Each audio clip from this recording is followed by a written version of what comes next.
نحمده ونصلي على رسوله الكريم أما بعد فقد قال الله تعالى في القرآن المجيد أعوذ بالله من الشيطان الرجيم بسم الله الرحمن الرحيم لقد خلقنا الإنسان في أحسن تقويم محترم حضرات اور میرے سامنے بیٹھے ہوئے عاجز دوستو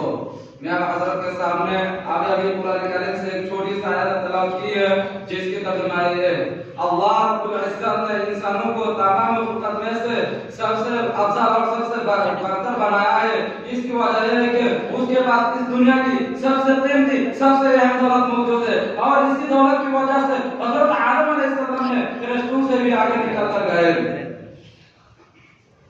قرآن میں جگہ جگہ اللہ تعالیٰ نے علم کی اہمیت کو بتایا اور فرمایا کہ قل هل يستوي الذين يعلمون والذين لا يعلمون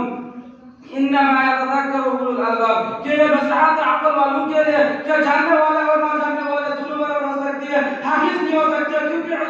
کیونکہ علم کو بنا اور جاہل کو نہ بنا اور فرمایا کہ قل هل يستوي الاعمى والبصير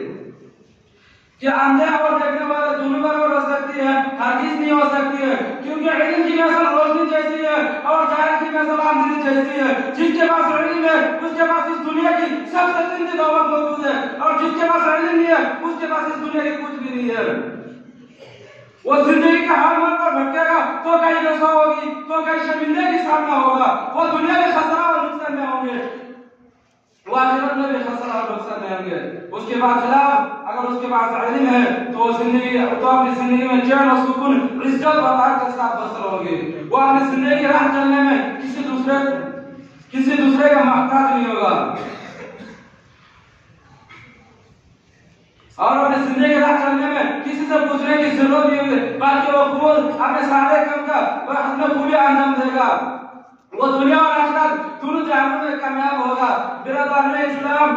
حدیث پر اللہ کے رسول محمد صلی اللہ علیہ وسلم نے ایک حدیث فرمایا کہ جو شخص علم کا حاصل کرنے کے لیے نکلتا ہے اللہ تعالیٰ نے اس کے لیے جنت کا راستہ آسان کر دیتے ہیں اور دوسرے حدیث میں فرمایا کہ جو شخص علم کو حاصل کرنے کے لیے اپنے گھر سے نکلتا ہے اللہ کی رحمتوں کے فرشتے ان کے لیے نازک کانوں کو بچھا دیتے ہیں اور ایک حدیث میں ہے کہ جو شخص علم کی طلب رکھتا ہے اس کے لیے دنیا کی تمام مخلوقات مغفرت کی دعا مانگتے ہیں یہاں تک کہ باغ میں رہنے والی کیڑیا اور پانی میں رہنے والی مچھلیاں بھی دعا کرتے ہیں